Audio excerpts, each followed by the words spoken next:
जी, तो बिस्मिल्लाहिर्रहमानिर्रहीम, अस्सलाम वालेकुम। आई होप कि आप सब लोग खैरियत से होंगे। और आज जो हम बेसिकली बात करने वाले हैं वो घर आसान यानी कि मेरा पाकिस्तान मेरा घर स्कीम के बारे में बात करने वाले हैं कि अल बैंक की तरफ से जो हमें मेरा घर मेरा पाकिस्तान मेरा घर जो स्कीम दी जा रही है उसके अंदर हमें क्या फीचर्स दिए जा रहे हैं, हम आज ये बात कर रहे हैं। तो चलते हैं अपनी वीडियो की तरफ। फर्स्ट ऑफ ऑल आप इस वेबसाइट पे आ जाइएगा, मैं इसका लिंक जो है वो डिस्क्रिप्शन में दे दूंगा। जैसे ही आप इस वेबसाइट पे आएंगे, आप इसे जो है वो स्क्रॉल डाउन करेंगे थोड़ा, तो इसके बारे में इंफॉर्मेशन लिखी हुई है, वो हम जरा पढ़ लेते हैं। इसकी पीडीएफ भी यहाँ पे पड़ी हुई है। यहाँ पे अगर आप इसको क्लिक करेंगे तो ये आपको जो है वो पीडीएफ के ऊपर ले जाएगा और उसकी डिटेल आ जाएगी। और यहाँ पे जो है वो वेबसाइट के ऊपर भी डिटेल्स दी हुई हैं। अल्फला घर आसान, the key to your dream home. Your dream home can now become a reality. Bank Alfala provides quick and convenient solutions to buy a house, apartment, or acquire land for construction of house in easy and affordable monthly installments. Bank Alfalah जो है वो आपको जो है वो बड़े convenient solution दे रहा है कि आप या तो घर खरीद सकते हैं, अपार्टमेंट खरीद सकते हैं, या जमीन खरीद सकते हैं जिस पे आपने कंस्ट्रक्शन करनी है, वो भी अफोर्डेबल, इजी और अफोर्डेबल जो है वो मंथली इंस्टॉलमेंट्स के अंदर। उसके बाद विद अल्फला घर आसान you can get end-to-end personalized advisory and processing services at every stage। Alfalah घर आसान जो स्कीम है उसके अंडर जो है वो आपको प्रोसेसिंग सर्विसेज जितनी भी होंगी और जितनी भी एडवाइजरी सर्विसेज होंगी वो सारी की सारी आपको जो है हर स्टेज के ऊपर दी जाएंगी, यानी कि बैंक आपसे हर स्टेज के ऊपर ताउन करेगा। उसके बाद अब प्रोडक्ट वेरिएंट्स की बात करें हम, तो प्रोडक्ट वेरिएंट्स क्या हैं? फर्स्ट ऑफ ऑल, अल्फला घर आसान होम बाय। पहला जो प्रोडक्ट है वो घर को बाय करने का है कि this type of facility is meant for the purchase of an already constructed housing unit apartment. यानी कि ये जो अल्फला घर आसान की होम बाय जो प्रोडक्ट है, इसमें क्या है कि आप बना बनाया घर परचेज करते हो या अपार्टमेंट परचेज करते हो। और अगला जो प्रोडक्ट है उसमें क्या है कि अल्फला घर आसान build a home. This type of facility is extended to customer who already own a residential plot or intend to buy a residential plot with subsequent construction of house। यानी कि अब ये जो प्रोडक्ट है अल्फला घर आसान बिल्ड अ होम, इसमें क्या है कि या तो आपके पास पहले से जमीन है या प्लॉट है जिसके ऊपर आप कंस्ट्रक्शन करना चाह रहे हो, या आप एक प्लॉट लेके उसके ऊपर घर जो है वो बनाना चाह रहे हो, तो ये दूसरा प्रोडक्ट जो है वो उसमें काम आता है। अब हम बात कर लेते हैं कि बेसिक एलिजिबिलिटी क्राइटेरिया क्या है। फर्स्ट ऑफ ऑल, आपको पाकिस्तानी होना जरूरी है, आपके पास एक वैलिड सीएनआईसी होना जरूरी है। उसके बाद this subsidise scheme is for the first time home owner. ये ये जो स्कीम है ये सिर्फ उस बंदे के लिए है जो कि पहली दफा घर ले रहा है, उससे पहले उसके नाम पे कोई घर नहीं है, कोई भी जमीन नहीं है, ठीक है। उसके बाद you can avail the facility under the scheme only once. आप इस स्कीम के तहत एक दफा सिर्फ जो है वो घर जमीन या कुछ भी खरीद सकते हो। उसके बाद only for construction and for first purchase of newly constructed affordable housing units, ठीक है। या तो आप कंस्ट्रक्शन के लिए लोन ले सकते हो या जो है वो आप बने बनाए घर के लिए लोन ले सकते हो, ठीक है। उसके बाद अब फीचर्स की बात कर लें तो डिस्क्रिप्शन में पहला जो है वो एज ऑफ हाउसिंग यूनिट्स कितनी होनी चाहिए। कैटेगरी देखें, तीन तरह की कैटेगरीज हैं यहाँ पे, कैटेगरी 1, कैटेगरी 2, कैटेगरी 3। अब एज ऑफ हाउसिंग यूनिट्स के अंदर जो कैटेगरी 1 के अंदर कौन से हाउसिंग यूनिट्स आते हैं? Newly constructed housing units during last 1 year from the date of application. Category 1 के अंदर वो वाले घर आते हैं जो जिस डेट को आपने एप्लीकेशन दी उस डेट से 1 साल पहले जो घर बने हैं, वो वाले जो घर हैं वो कैटेगरी 1 के अंदर आते हैं। और कैटेगरी 2 के अंदर नो रिक्वायरमेंट टिल 31 मार्च 2023, ठीक है। यानी कि कैटेगरी 2 और कैटेगरी 3 के अंदर जो हाउसिंग यूनिट्स की जो एज है वो कोई भी उसकी रिक्वायरमेंट नहीं है। कब तक? 31 मार्च 2023 तक, ठीक है, यानी कि अभी जो आने वाली डेट है। उसके बाद साइज की बात कर लें कि हाउसिंग यूनिट की साइज कितना होना चाहिए, तो कैटेगरी 1 के अंदर जो हाउस का जो साइज है, घर का जो साइज है, वो या तो 5 मरले होगा, 125 स्क्वायर यार्ड 5 मरले, या अगर फ्लैट वगैरह है तो वो 850 स्क्वायर फीट का होगा, ठीक है। और यहाँ पे नीचे वही वाली बात लिखी है जो मैंने अभी बताई आपको कि फ्लैट और अपार्टमेंट जो है वो 850 स्क्वायर फीट के होंगे। उसके बाद कैटेगरी 2 के अंदर जो टायर 2 है उसके अंदर जो हाउसिंग यूनिट का साइज होगा वो 5 मरले 125 स्क्वायर यार्ड होगा, या फ्लैट और अपार्टमेंट की बात करें तो वो 1250 स्क्वायर फीट हो सकता है, इससे ज्यादा नहीं बढ़ना चाहिए। और कैटेगरी 3 के अंदर जो है वो हाउस का जो साइज है वो अप टू 250 स्क्वायर यार्ड यानी कि 10 मरला यानी कि 10 मरले का हो सकता है। और फ्लैट और अपार्टमेंट की बात करें तो वो ज्यादा से ज्यादा जो कवर कर सकता है वो 2000 स्क्वायर फीट कवर कर सकता है, ठीक है। ये कैटेगरी 3 के अंदर जो है वो है मौजूद है। उसके बाद कवर्ड एरिया फॉर हाउसेज कितना होगा कैटेगरी 1 में, वो मैंने आपको पहले बता दिया, 850 स्क्वायर फीट होगा। कैटेगरी टू के अंदर नो लिमिटेशन है, कोई भी लिमिटेशन नहीं है। उसके बाद कैटेगरी थ्री के अंदर भी कोई लिमिटेशन नहीं है, ठीक है।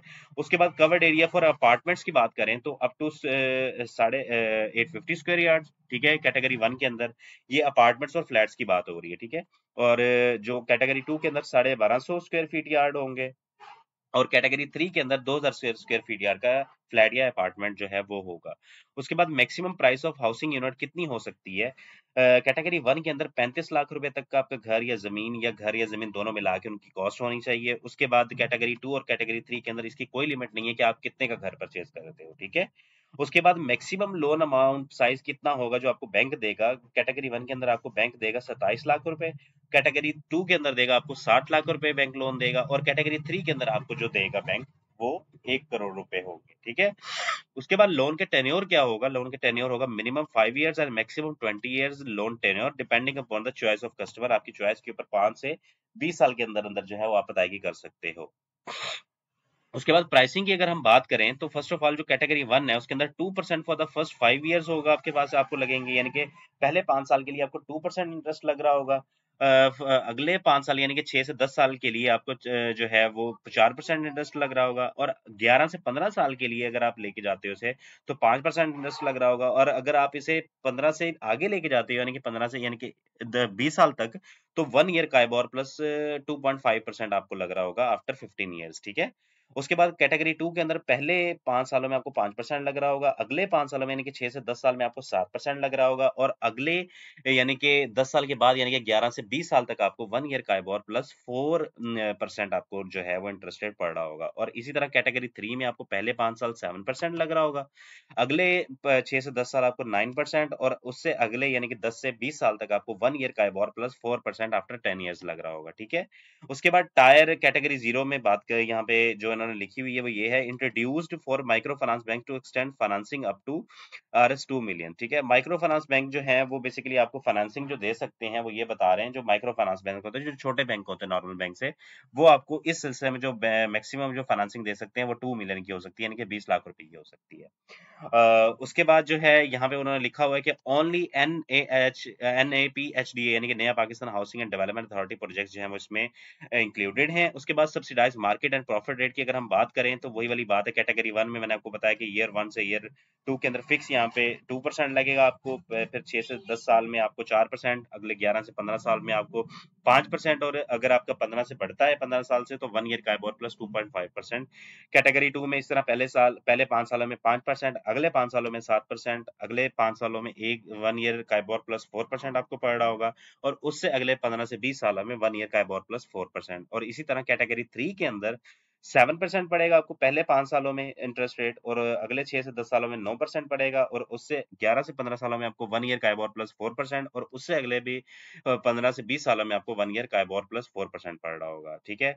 उसके बाद वो ये बता रहे हैं fixed for tyre category one and variable for tyre category to and three, यानी कि वो ये कह रहे हैं कि ये जो अपना प्रॉफिट की रेशियो है, यानी कि जो कैटेगरी वन है उसके लिए तो ये फिक्स्ड है, यानी कि जिस तरह आपको बताया है, पहले 5 सालों के लिए 2, अगले 5 सालों के लिए 4 है। लेकिन जो कैटेगरी थ्री और टू और थ्री है उसमें वो कह रहे हैं कि वेरिएबल वेरिएशन आ सकती है, ठीक है। ये चीज आपने माइंड में रखनी है। उसके बाद की क्वालिफिकेशन क्राइटेरिया क्या है, अब आपकी कौन कौन लोग जो है इसमें क्वालिफाई कर सकते हैं? एज आपकी होनी चाहिए सैलरीड इंडिविजुअल जो यानी कि जॉबियंस है उनकी मिनिमम एज 25 साल और मैक्सिमम एज 60 साल होनी चाहिए at the time of maturity of loan, जब आपकी लोन की मेच्योरिटी हो रही हो। उसके बाद जो नॉन सैलरीड इंडिविजुअल हैं जो बिजनेस करते हैं उनकी मिनिमम एज 25 साल और मैक्सिमम एज 70 साल होनी चाहिए जब उनकी जो है वो लोन की मेच्योरिटी पूरी हो रही हो। और नेट मंथली इनकम आपकी 25,000 रुपये नेट डिस्पोजेबल इनकम होनी चाहिए। सैलरीड की जो पर मंथ इनकम है वो 25,000 है। और नॉन सैलरी यानी कि जो बिजनेस वाला बंदा है उसकी जो प्रॉफिट यानी कि होना चाहिए, अब उसकी क्या लेंगे, आमदन होनी चाहिए माहाना, वो 50,000 रुपये पर मंथ होनी चाहिए। को एप्लीकेंट कितने हो सकते हैं आपके साथ जो मिलके ले सकते हैं? वो 4 एप्लीकेंट्स हो सकते हैं with allowed 100% income clubbing of को एप्लीकेंट्स, ठीक है। उसके बाद फाइनेंसिंग सिटीज कौन-कौन से हैं कि जहाँ-जहाँ पाकिस्तान के जिन-जिन शहरों में अल्फला बैंक की ब्रांच है, नेटवर्क है, वहाँ से आप जो है इसकी फाइनेंसिंग ले सकते हैं। उसके बाद एम्प्लॉय बिजनेस टेन्योर कितना होना चाहिए?